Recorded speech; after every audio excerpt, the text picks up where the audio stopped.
बिस्मिल्लाहिर्रहमानिर्रहीम। अस्सलाम वालेकुम। 5th क्लास, कैसे हैं बेटा? मैं उम्मीद करती हूँ सब ठीक होंगे। चलें बेटे, उर्दू की बुक खोलें। आज हमने पढ़ना है मेजर तुफ़ैल मोहम्मद शहीद, इनके बारे में पढ़ना है। ठीक है जी, तो रीडिंग स्टार्ट करते हैं। पाकिस्तान की अस्करी तारीख़ यानी फ़ौजी तारीख़ अपने फ़ौजियों की शुजाअत और बहादरी यानी उनकी बहादरी दिलेरी की लातादाद अनगिनत लातादाद को अंडरलाइन कीजिए, यानी जिसकी कोई तादाद नहीं, और बेमिसाल दास्तानों से भरी पड़ी है। दास्तानों यानी कहानियों से। जो लफ्ज़ मैं आपको अंडरलाइन करवा रही हूँ उनके मीनिंग आपने लिखने और अंडरलाइन करें।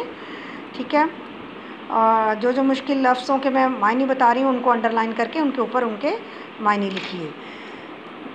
भरी पड़ी है शुजाअत और बहादरी की ऐसे ही इस दास्तानों में एक दास्तान निशाने हैदर पाने वाले मेजर तुफ़ैल मोहम्मद शहीद की भी है, जिस की गैरत ने अर्ज़ पाक यानी पाक धरती हमारी जो है पाकिस्तान का 1 इंच इलाका भी दुश्मन के कब्ज़े में देखना गवारा ना किया, यानी पसंद ना किया, गवारा ना किया।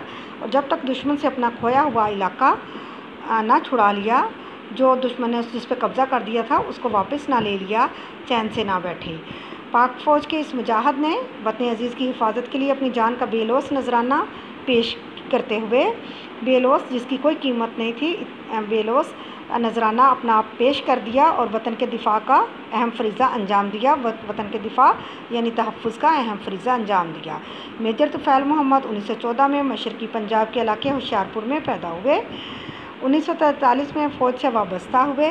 वो मजबूत असाब और पुख्ता इरादों के मालिक इंसान थे, यानी मजबूत असाब, मजबूत रगों यानी पट्ठों और पुख्ता इरादों, सख्त इरादों वाले, पक्के इरादों वाले इंसान थे। 1958 में भारत ने रात के अंधेरे में साबका मशरक़ी पाकिस्तान के एक गाँव लक्ष्मीपुर पर कब्ज़ा कर लिया। पाक फ़ौज ने दुश्मन के कब्ज़े से अपना इलाका आज़ाद करवाने के लिए मेजर तुफ़ैल मोहम्मद का इंतखाब किया। मेजर तुफ़ैल मोहम्मद इस वक्त 16वीं पंजाब रेजिमेंट की बटालियन के कंपनी कमांडर थे। 7 अगस्त 1958 को मेजर तुफ़ैल मोहम्मद अपने जवानों के साथ लक्ष्मीपुर के महाज पर पहुँचे। सूरत हाल का जायज़ा लेने पर मालूम हुआ कि दुश्मन की भारी फ़ौज ने एक ऊंचे टीले पर कब्ज़ा कर रखा था। दुश्मन की फ़ौज ने वहां मोर्चे बना रखे थे, मशीन गनें और मार्टर गनें नस्ब की हुई थी, यानी दुश्मन अपना कब्ज़ा कर चुकी थी और वहां उन्होंने अपने मोर्चे बनाए हुए थे। मेजर तुफ़ैल मोहम्मद ने भांप लिया, यानी उन्होंने समझ लिया, उन्होंने देख लिया कि हमारी फ़ौज की तादाद दुश्मन के मुकाबले में कम थी। इसके अलावा बुलंद टीले पर काबिज़ होने के बाद दुश्मन की पोजीशन भी बेहतर थी, यानी दुश्मन ने अच्छी जगह पे कब्ज़ा कर लिया हुआ था, वहाँ पे अपने मोर्चे संभाले हुए थे। मेजर तुफ़ैल मोहम्मद ने दुश्मन के हज़ारों फ़ौजियों का मुकाबला करने के लिए अपने 75 बेहतरीन जवानों का इंतखाब किया और उनको 3 दस्तों में तकसीम किया। उन्होंने अपने मातहत मोहम्मद आज़म को अपना नायब मुकर्रर किया और 2 दस्ते उनकी निगरानी में दिए, जिन्होंने 2 अतराफ़ से हमला करना था। तीसरा दस्ता मेजर मोहम्मद तुफ़ैल की क़यादत में था, जिसने लंबा चक्कर काटकर टीले के पीछे से हमला करना था। टीला क्या होता है? पहाड़, यानी इतना जो जिस जगह पे उन्होंने कब्ज़ा किया हुआ था ऊंचे इलाके पर। हमले के लिए सुबह 4 बजे का वक्त मुकर्रर हुआ। इससे पहले रात के अंधेरे में वो अपने साथियों समेत दुश्मन की तरफ बढ़े। 25 जवानों के इस दस्ते की कमान संभाले हुए, यानी वो अपने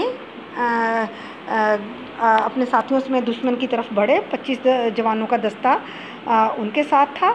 मेजर तुफ़ैल मोहम्मद के मोर्चे के बिल्कुल नज़दीक, मेजर तुफ़ैल मोहम्मद दुश्मन के मोर्चे के बिल्कुल करीब पहुंच गए थे। दुश्मन को जब अंदाज़ा हुआ कि हमला होने वाला है तो उसने अंधाधुंध यानी बगैर देखे हुए एकदम से उन्होंने मशीन गनों से गोलियों की बरसात कर दी। पाक फ़ौज के सिपाहियों की तरफ से अल्लाह अकबर की आवाज़ बुलंद हुई। कौन सी आवाज़ बुलंद हुई? अल्लाह अकबर, कि हम अल्लाह बड़ा है। और मार्के का आगाज़ हुआ, यानी मार्के का आगाज़ हुआ, उस लड़ाई झगड़े का आगाज़ हो चुका था। मेजर तुफ़ैल मोहम्मद सब से आगे थे।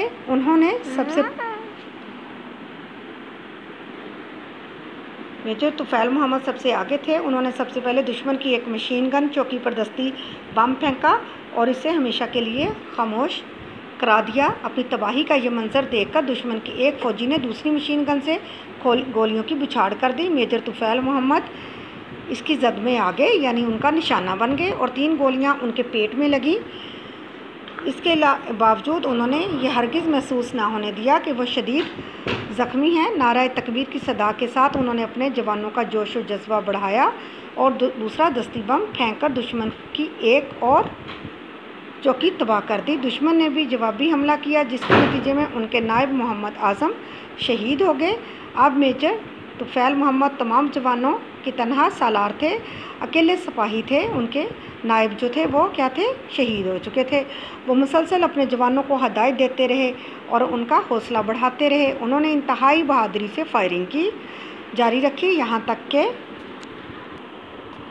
یہاں تک کہ پاک فوج نے اپنا گاؤں دشمن کے قبضے سے چھڑا لیا۔ بھارتی فوج پسپا ہو کر بھاگ کھڑی ہوئی، یعنی شکست کھا کر بھاگ کھڑی ہوئی۔ میجر طفیل محمد زخموں سے چور یعنی نڈھال ہونے کے باوجود اٹھے اور اپنے زخمی جوانوں کی دیکھ بھال کرنے لگے، اپنے ساتھیوں کی دیکھ بھال کرنے لگے۔ وہ خود بھی اتنے نڈھال تھے، اتنے زخمی ہو چکے تھے، زخموں سے بہت سا خون بہہ چکا تھا، مگر اس مجاہد، اس سپاہی کا حوصلہ ابھی جوان تھا۔ پاک فوج کے اعلیٰ افسران کی آمد پر میجر طفیل محمد اٹھے۔ جب وہ وہاں پہ ان کی حالت اس طرح تھی تو کہ اعلیٰ افسران وہاں پہنچے، ان کو دیکھ کر میجر طفیل محمد اٹھے اور انہیں سلوٹ کیا اور کہا، فوجی جیسی بھی حالت میں ہو اٹھتا ہے، اپنے جو ہوتے ہیں سربراہ ان کو سلوٹ کرتا ہے، اپنے فوجیوں کو، ساتھیوں کو، اور انہوں نے کہا، جناب میں اپنا فرض ادا کر چکا ہوں، دشمن بھاگ چکا ہے۔ یہ کہہ کر وہ گر گئے اور ہسپتال پہنچ کر شہید ہو گئے۔